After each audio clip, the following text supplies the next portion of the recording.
I can tell you that Rob has been an effective in his role as staff secretary, and the President and Chief of Staff have had full confidence and trust in his abilities and his performance. He is resigning from the White House, but is going to stay on to ensure that there's a smooth transition moving forward.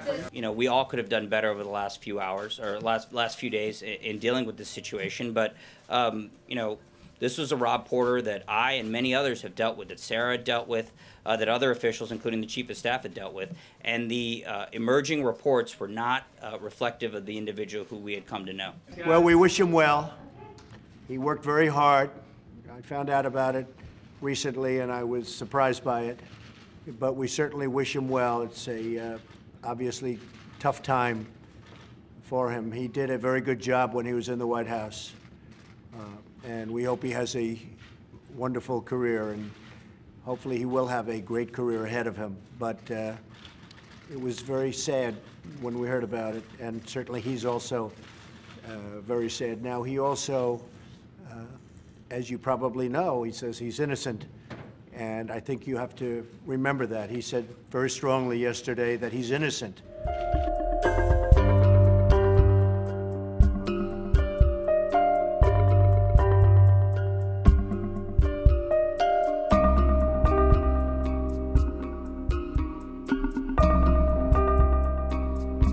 Someone who we know and trust and worked with, Rob Porter, came to the President of the United States and the Chief of Staff and said, look, I'm being accused of these things. They are not true.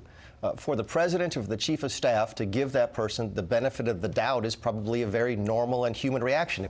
As soon as Rob Porter was proven wrong and he was proven that he was not telling us the truth when the photos came out on Wednesday, he was gone almost immediately. As I just said, the President, along with the entire administration, take domestic violence very seriously and believe all allegations need to be thoroughly investigated. And above all, the President supports the victims of domestic violence and believes everyone should be treated fairly and with due process.